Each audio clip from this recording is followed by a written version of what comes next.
दोस्तों, इस वक्त मैं खड़ा हूँ ठीक सामने कुर्ग मैंडारिन, कुर्ग संतरा। ये बहुत ही बेहतरीन संतरा है। इसके फल का आकार बड़ा होता है, काफ़ी मीठा होता है और ये हमारे पलामू के जलवायु में बहुत ही बेहतरीन इसकी फ्रूटिंग होती है। आप देख सकते हैं किस तरह से इसकी फ्रूटिंग है।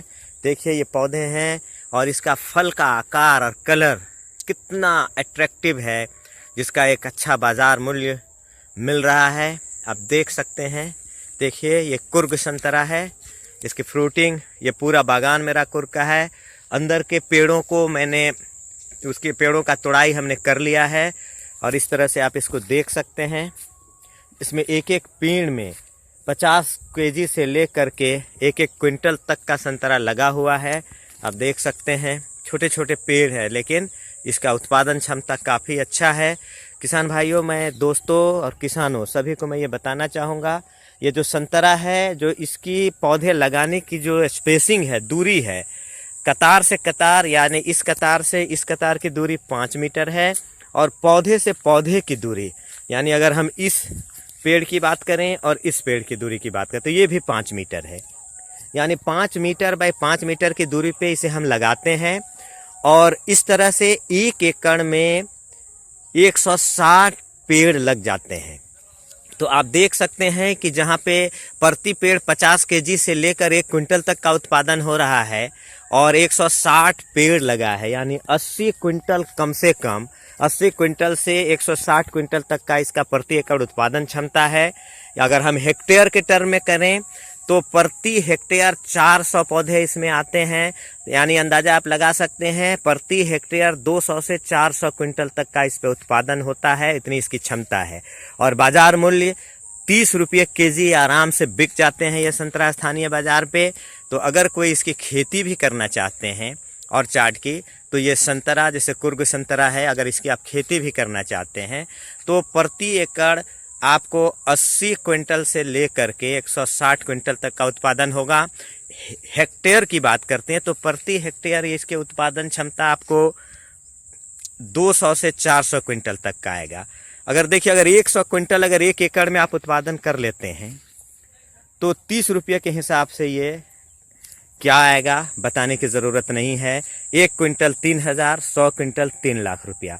इस तरीके से अगर उत्पादन क्षमता आता है तो काफ़ी इसका बहुत ही बेहतरीन उत्पादन क्षमता है और आप इसको एक व्यावसायिक फसल के रूप में भी इसकी आप खेती कर सकते हैं और पलामू की जलवायु में उपयुक्त है ये। पूरे झारखंड के अन्य ज़िलों में भी इसकी खेती की जा सकती है। और ये भी हम अपने बताते चले अपने दोस्तों को कि अगर हम इसकी खेती पे आगे आएंगे, थोड़े प्रबंधन में इसको ध्यान देना होगा। देखिए अभी फल लगा ही है, फल की तोड़ाई अगर हम नहीं भी कर पाए हैं तो जैसे ही जाड़े का मौसम प्रारंभ होता है, हमें उसके सफाई बागान की कर देनी होती है।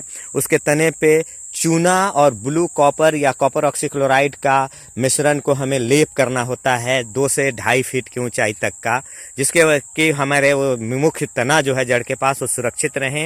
ये सिर्फ सुंदरता के लिए ये नहीं है, ये हमारे ये जो ब्लू कॉपर ऑक्सीक्लोराइड है ये बेहतरीन फंजीसाइड भी है, बैक्टीसाइड भी है, जो यहाँ पे आप लेप किया हुआ देख रहे हैं। तो इसका मकसद है दीमक से भी ये बचाएगा। और इसकी एक और खूबी है, एक और खासियत है दोस्तों, कि अगर आप ये चूना और कॉपर ऑक्सीक्लोराइड का लेप करते हैं तो कभी कभी जाड़े के मौसम में, दिसंबर जनवरी का जो ठंडे का मौसम होता है, उसमें इसका जो बार्क है, जो इसके स्किन है, वो फट फट जाया करता है। तो उसके वजह से पौधे सूखने का डर रहता है, उससे ये बचा रहेगा। दूसरी बात कि कहीं कहीं पर इसमें से एक गुमोसिस नाम की डिजीज़ होती है, उसकी भी समस्या होती है, तो उससे भी ये सुरक्षित रहता है। तो दोस्तों, अगर आप इसका बागान लगाएं या चंद पेड़ भी लगाएं, पूरे एकड़ आपके पास ज़मीन नहीं है, 10-20 पेड़ भी लगाना चाहते हैं तो आप लगाएंगे तो प्रबंधन पे उचित ध्यान देना होगा। और अब इस समय जैसे ही अब टेम्परेचर अप होने लग रहा है, जैसे ही जाड़े कम होने लगेंगे, इस समय इसमें सर सफाई के साथ साथ इसमें कंपोस्ट देना होगा। इसमें जो प्रॉपर न्यूट्रिशन है, केमिकल फर्टिलाइजर्स हैं, DAP, पोटास, यूरिया, ये भी आपको डालने होंगे। पेड़ के आकार और उम्र के हिसाब से इसकी मात्रा बढ़ती चली जाती है। एक मैच्योर पेड़, जैसे इतना बड़ा पेड़ है, अगर आप NPK फर्टिलाइजर डाल रहे हैं तो 250 ग्राम प्रति प्लांट के हिसाब से डालेंगे और 10 से 15 केजी कंपोस्ट डालेंगे। अगर आपकी अम्लीय मिट्टी है दोस्तों, तो अम्लीय मिट्टी के लिए आपको इस प्रति पेड़ के हिसाब से 500 ग्राम तक आप चूने का प्रयोग आपको करना पड़ सकता है। ये निर्भर करता है कि अपनी मिट्टी की अम्लीयता कितनी है। ध्यान रहे, अगर मिट्टी की अम्लीयता का प्रबंधन नहीं करेंगे तो फल में ज़्यादा खट्टापन आएगा। साथ ही साथ एक चीज़ और मैं बताते चलूँ कि अगर जाड़े के मौसम में इसका फल पकेगा दिसंबर जनवरी में, तो इसमें खट्टापन होगा। अक्टूबर तक अगर ये पकता है, 15 नवंबर तक पकता है तो मीठापन रहेगा। फिर 15 फरवरी के बाद जो फल पक के तैयार होगा वो मीठा होगा। जाड़े में खट्टापन का चांसेस रहता है दोस्तों। तो जब भी अगर आप इसकी खेती करते हैं तो ये चीज़ आपको ध्यान से रखना होगा कि नहीं, हमें इसके मौसम को आगे पीछे किया जा सकता है। मैं आने वाले वीडियो में मैं आपको बताऊंगा कि किस तरीके से आप जो है सो इसके फसल को मैनेज कर सकते हैं, क्योंकि इसमें 3 बार फूल आता है और 3 बार तो फूल आता है साल में, लेकिन आपको इसका फल मिलेगा कोई एक बार ही। अगर आप फरवरी के फूल को ले लेते हैं तो फिर दोबारा इसमें फल के रूप में ले लेते हैं तो फिर इसमें फल नहीं आएंगे। फिर एक बार जून जुलाई में भी फूल इसमें आता है। अगर फरवरी का फूल आपका फल के रूप में नहीं सेट कर पाया तो फिर जून जुलाई का लेंगे। तो अगर जून जुलाई का भी किसी वजह से आप नहीं लिए या उसको डी ब्लॉसमिंग कुछ केमिकल का स्प्रे करके दवा करके अगर आप कर देते हैं, ऐसे मैनेज करते हैं कि जून जुलाई का भी नहीं, फिर अक्टूबर में ही फ्लावरिंग के चांसेस रहते हैं। यानी 3 मौसम में फूल आने की गुंजाइश रहती है, लेकिन किसी एक मौसम में ही आप इसको ले सकते हैं। तो आपको ध्यान देना होगा दोस्तों कि अगर आपको कौन सा लेना है। अक्सर होता है कि गर्मी में बहुत अधिक गर्मी पड़ने की वजह से इसमें नहीं कर पाता है आदमी प्रबंधन, तो चाहता है कि हम जून वाला फल ले लें। गर्मी का जो होगा वो आपका तैयार, फरवरी का जो होगा वो आपका अक्टूबर तक में पक के तैयार होगा। जून में, मई जून में जो फ्लावरिंग्स होगी उसका जाके दिसंबर जनवरी में होगा। उस समय खट्टा होने के चांसेस रहते हैं। तो हमें कोशिश करना है या तो फरवरी का फल लें या अक्टूबर में जो फूल आता है उसका हम उत्पादन लें, तो ज़्यादा बेहतर रहेगा। अब यहाँ पे देख सकते हैं दोस्तों, जैसे देखिए ये पेड़ है, तो इसको अगर हम ये कर रहे हैं, देखिए यहाँ पे है दोस्तों, ये आप देख रहे हैं कि कितना बेहतरीन इसका फल है। ये देखिए, ये जो हमारा तैयार हुआ है, देखिए अब ये तो जनवरी का महीना चल रहा है और अब ये पूरी तरीके से ये मैच्योर्ड हो चुका है, पूरी तरीके से पक के तैयार है।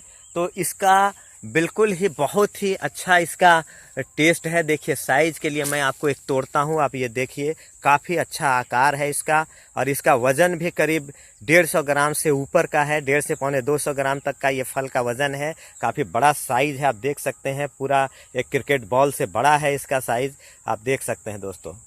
इस तरह से आप अगर अच्छा कुर्ग संतरा का भी आप खेती करना चाहते हैं तो ये भी आपका एक बेहतर ऑप्शन होगा। और ये भी मैं आपको बताते चलूँ दोस्तों कि ये बलवाही टाँड़ जो होती है, अपलैंड ज़मीन जिसे हम कहते हैं, ऊपरी ज़मीन जहाँ पानी लगने की कोई गुंजाइश नहीं हो, आप वहीं पे इसकी खेती करने की कोशिश करेंगे।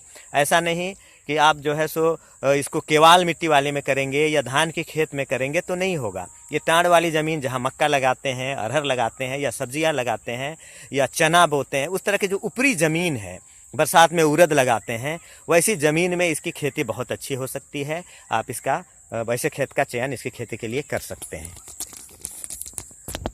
ठीक है दोस्तों, चलिए मैं फिर, अगर आप ये जानना चाहते हैं कि आने वाले दिनों में भी अगर आप इस तरह की जानकारी और हासिल करना चाहते हैं तो आप मेरा चैनल को सब्सक्राइब कर लें। मैं समय समय पर विभिन्न फलों का, संतरा के अलावे भी दूसरे फलों सब्जियों के बारे में भी मैं बताता रहूँगा दोस्तों। और आप अभी तक सब्सक्राइब नहीं किए हैं तो मेरे चैनल को सब्सक्राइब कर लीजिए और जानकारी के लिए मैं आपको वीडियो अपलोड करता रहूँगा। धन्यवाद।